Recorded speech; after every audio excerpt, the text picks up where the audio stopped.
Assalamualaikum warahmatullahi wabarakatuh. Selamat pagi semuanya.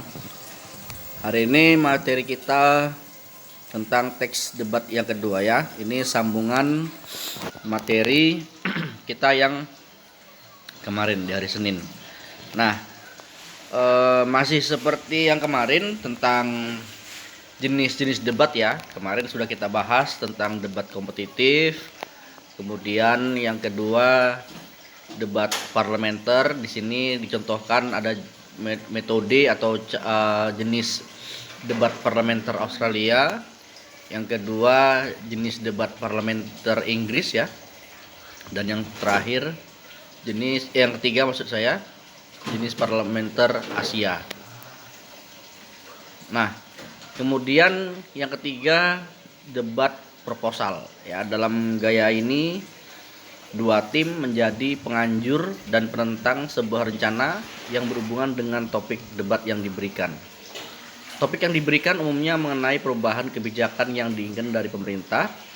Kedua tim biasanya memainkan peran afirmatif, mendukung proposal, dan negatif, menentang proposal. Pada praktiknya, kebanyakan cara debat tipe ini hanya memiliki satu topik yang sama yang berlaku selama setahun atau selama jangka waktu lainnya yang sudah ditetapkan. Kemudian yang keempat, debat Lincoln-Douglas. Nah, nama gaya debat ini diambil dari debat-debat yang terkenal yang pernah dilakukan oleh Senat Amerika Serikat antara kedua kandidat Lincoln dan Douglas. Setiap debat gaya ini diikuti oleh dua pejabat yang bertarung satu sama lain. Argumen dalam debat ini berpusat pada filosofi dan nilai-nilai abstrak sehingga sering disebut sebagai debat nilai. Debat LD kurang menekankan pada fakta pendukung dan lebih mengutamakan logika dan penjelasan. Kemudian taktik debat ya, ini bila kita mau berdebat, yang pertama ya, menolak argumentasi lawan secara langsung. Yang kedua, menolak argumentasi lawan secara tidak langsung. Ya, jadi bisa langsung, bisa tidak langsung ya. Yang ketiga, menggunakan argumentasi lawan sendiri. Ya, maksudnya kita memanfaatkan apa yang disampaikannya, kita balikkan kembali kesalahan yang sudah diucapkan oleh si lawan kita. Yang keempat, menunjuk pada segi atau sudut lain dari pendapat atau argumen lawan. Yang kelima, mengalihkan pokok pembicaraan pada hal-hal lain. Yang keenam, menghindari pokok-pokok pembicaraan. Dan yang terakhir, menyerang dengan semu. Kemudian etika atau normal dalam berdebat dan bertanya. Menurut Mulgrave, seperti yang dikutip dalam Tarigan, semua pembicaraan hendaknya memiliki yang pertama, pengetahuan yang sempurna mengenai pokok pembicaraan. Yang kedua, kompetensi atau kemampuan menganalisis. Yang ketiga, pengertian mengenai prinsip-prinsip argumentasi. Yang keempat, apresiasi terhadap kebenaran-kebenaran fakta. Yang kelima, kecakapan menemukan buah pikiran yang keliru dengan penalaran. Yang keenam, keterampilan dalam pembuktian kesalahan. Dan yang ketujuh, pertimbangan dan persuasi. Dan terakhir, keterarahan, kelancaran, dan kekuatan dalam cara atau penyampaian pidato ya. Nah, maksudnya begini ya. Nomor 1, pengetahuan yang sempurna mengenai pokok pembicaraan. Jadi orang yang berdebat itu harus memang betul-betul menguasai materi yang ingin diperdebatkan ya. Setidaknya dia sudah pernah mengalami ya. Misalnya pembelajaran daring ini sudah pernah dirasakannya, jadi dia bisa berdebat. Yang kedua, kompetensi atau kemampuan menganalisis ya. Nah, jadi seseorang harus cekatan dalam berpikir karena kita akan mengolah kata-kata ya, ide-ide yang akan menjatuhkan lawan kita. Yang ketiga, pengertian mengenai prinsip-prinsip argumentasi ya, kita harus tahu bagaimana kita harus berargumentasi. Yang keempat, apresiasi terhadap kebenaran-kebenaran fakta ya, kita juga harus memberikan pujian juga kalau bila ada kebenaran-kebenaran yang disampaikan oleh lawan. Yang kelima, kecakapan menemukan buah pikiran yang keliru dengan penalaran ya. Nah, jadi di sini kita harus bisa membuat sebuah logika dalam berdebat. Yang keenam juga berkaitan dengan nomor 5, ya, dapat membuktikan kesalahan melalui penalaran.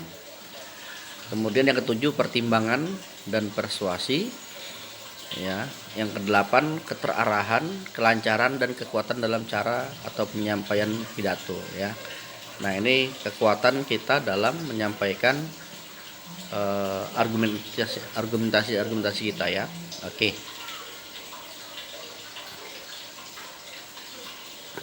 Kemudian kita lihat lagi ada kelebihan dan kelemahan dalam pembelajaran debat ini. Ya, yang pertama kelebihannya. Yang pertama, memantapkan pemahaman konsep siswa terhadap materi pelajaran yang telah diberikan. Ya, jadi bila ada siswa yang berdebat tentang materi pelajaran, maka sesungguhnya siswa itu sudah menguasai materi tersebut sehingga dia berani berdebat. Yang kedua, melatih siswa untuk bersikap kritis terhadap semua teori yang telah diberikan, ya. Jadi siswa dilatih dalam metode ini tidak menerima apa adanya dengan teori yang sudah ia terima. Yang ketiga, melatih siswa untuk berani mengemukakan pendapat. Nah, ini dia yang paling penting ini, ya. Mengemukakan pendapat itu yang paling sulit. Siapapun belum tentu, ya, bisa menyampaikan pendapat, apalagi mempertahankan pendapatnya, ya. Nah, kemudian ada kekurangan dalam pembelajaran debat ini, baik juga ini, ya, kekurangannya. Yang pertama, ketika menyampaikan pendapat saling berebut, ya. Nah, ini rusuh, ya, riuh, jadinya tidak tertib. Yang kedua, terjadi debat kusir yang tidak kunjung selesai bila guru tidak menengahi. Nah, jadi ada perdebatan yang tidak substansial atau tidak ada kaitannya dengan perdebatan, ya. Jadi perdebatannya itu tidak berdasar teori tapi berdasarkan emosi. Yang ketiga, siswa yang pandai berargumen akan selalu aktif, tapi yang kurang pandai berargumen hanya diam dan pasif. Nah, ini bagi yang semangat mungkin jalan, ya, kegiatan ini. Tapi kalau yang diam-diam saja tidak jalan ini acaranya atau kegiatan berdebat ini. Yang keempat, menghabiskan banyak waktu untuk melakukan sesi debat antar kelompok. Ya, menghabiskan banyak waktu untuk melakukan sesi debat antar kelompok, ya. Jadi pembelajaran hanya diisi oleh debat-debat yang kurang substansial, ya. Yang kelima, perlunya tema yang mudah dipahami oleh siswa. Nah, jadi menemukan materi yang gampang atau materi yang tepat untuk debat ini memang sulit sekali sebenarnya, ya. Karena kita harus mencari pro dan kontranya. Yang keenam, tema haruslah dapat diperdebatkan, ya. Ini berkaitan dengan debat tadi. Yang ketujuh, perataan siswa dalam kelompok. Ya, perataan siswa dalam kelompok terkadang tidak heterogen, ya. Kadang-kadang siswa ini tidak sama pemahamannya tentang satu masalah. Nah, itulah dia kelebihan dan kelemahan dalam metode pembelajaran model debat, ya. Oke. Nah, demikianlah paparan singkat tentang teks debat yang kedua ini, ya. Terima kasih. Assalamualaikum warahmatullahi wabarakatuh.